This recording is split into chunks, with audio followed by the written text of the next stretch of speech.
Hello guys, இன்னைக்கு என்ன வீடியோன்னு பார்த்தீங்கன்னா, என்னோட மார்னிங் ரொட்டீன் ஒர்க் வீடியோ தான் பார்க்க போறீங்க. என்னோட சப்ஸ்கிரைபர் ஒருத்தர் லாங் வீடியோ போடுங்கன்னு ரிப்பீட்டடா கேட்டனால, அவங்களுக்காக இந்த வீடியோ. நீங்க இப்போ தான் என்னோட சேனல் ஃபர்ஸ்ட் டைம் பார்க்குறீங்கன்னா, மறக்காம சப்ஸ்கிரைப் பண்ணிக்கோங்க. வாங்க வீடியோக்குள்ள போலாம். இன்னைக்கு என் ஹஸ்பண்ட் எனக்கு முன்னாடி எந்திரிச்சிட்டாங்க. ஏன்னா, அவங்களுக்கு வந்து இன்னைக்கு மார்னிங் டியூட்டி இருந்துச்சு. அவங்களே டீய போட்டு கிளம்பிட்டு வந்து என்னை வந்து எழுப்பி விட்டாங்க. நான் மெல்ல எந்திரிச்சு ப்ரஷ் பண்ணிட்டு, ஃபேஸ் வாஷ்லாம் பண்ணிட்டு, அதுக்கப்புறம் நானும் என் ஹஸ்பண்டும் உட்காந்து கொஞ்சம் நேரம் டீ குடித்தோம். டீ குடிச்சிட்டு அவங்க அப்புறம் எனக்கு டைம் ஆயிடுச்சு, நான் கிளம்புறேன் அப்படின்னு சொல்லிட்டு அவங்களும் கிளம்பிட்டாங்க.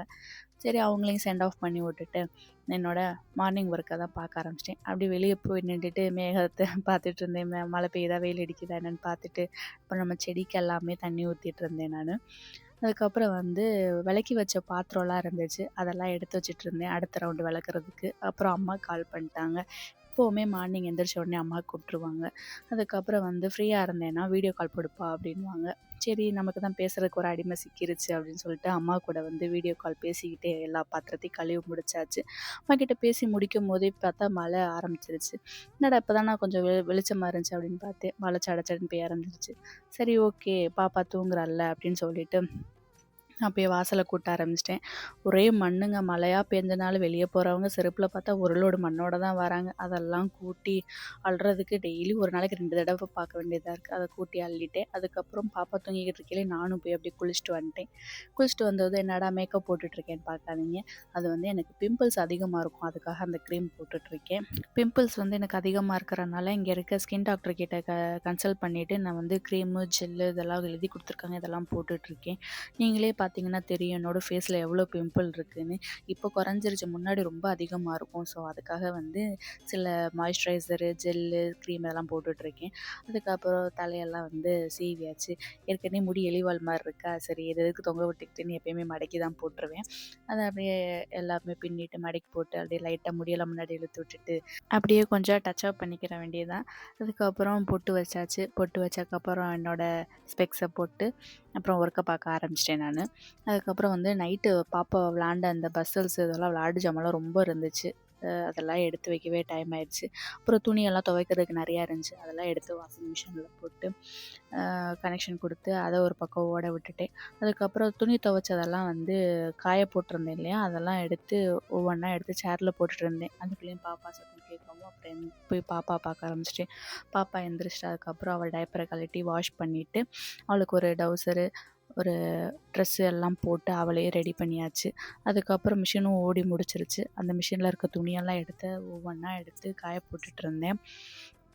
பாப்பாவுக்கு வந்து நான் முன்னாடியே சாப்பாடு கொடுத்துட்டு அதை எடுக்க மறந்துட்டேன் நான். அதுக்கப்புறம் வந்து ஒவ்வொன்றா காய போட்டுட்டு இருந்தேன். என்னடா தனியாக சிரிச்சிட்ருக்கேன்னு பார்க்காதீங்க, என் ஹஸ்பண்ட் தான் அங்கிட்டு காமெடி பண்ணிகிட்டு இருந்தாங்க. அதுக்கப்புறம் அவங்களும் பாப்பாவும் கடைக்கு போக ஆரம்பிச்சிட்டாங்க. சும்மா போகிறாருன்னு பார்த்தீங்களா, இப்படி தலையில் அடிச்சுட்டு கிண்டல் பண்ணிட்டு போகிறாருன்ட்டு. அப்புறம் அவங்களும் கிளம்பி போயிட்டாங்க. நானும் எல்லா துணியுமே துவைச்சி காய போட்டாச்சு. காய போட்டோடனே மத்தியானம் லஞ்சு வந்து எல்லோரும் ஃபேமிலியாக உட்காந்து சாப்பிட்டாச்சு.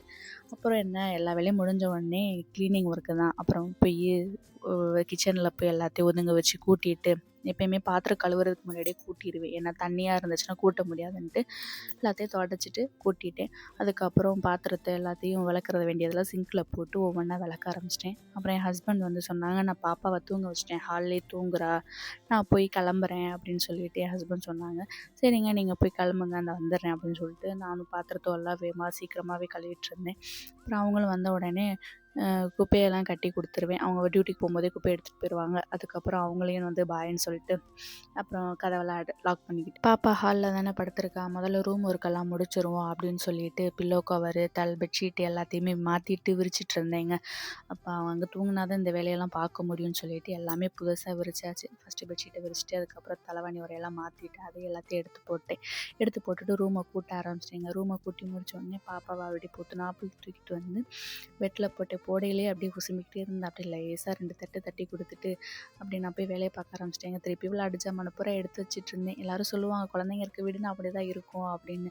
நான் கூட சொல்லுவேன், என்ன அதெல்லாம் எடுத்து வைக்கிறதுன்னு பெரிய கஷ்டமா அப்படின்வேன். ஆனால் அது எனக்குன்னு வரும்போது தான் தெரியுது. அதிலே எடுத்து ஒவ்வொரு தடவை விளையாடையில் எடுத்து வைக்க வேண்டியதாக இருக்குது. பத்தாததுக்கு இந்த துணியை வேற நடு ஹாலில் காய போட்டு மழை பெய்யறதுனால அதெல்லாம் எடுத்து ஒதுங்க வச்சு கூட்டுறதுக்கே ரொம்ப கடுப்படிக்கும். அப்படியே எல்லாத்தையும் ஒதுங்க வச்சு கூட்டி குப்பையும் அள்ளிட்டேங்க. அவ்வளோதான் என்னோடய வேலை. இது அவங்க போன உடனே இதை என்னோடய வேலையை நான் முடிச்சிருவேன். முடித்த உடனே போய் படுத்துக்கிருவேன். இதான் ஃபைனல் லுக். எல்லாமே க்ளீன் பண்ணியாச்சு. கிச்சனும் க்ளீன் ஆயிடுச்சு.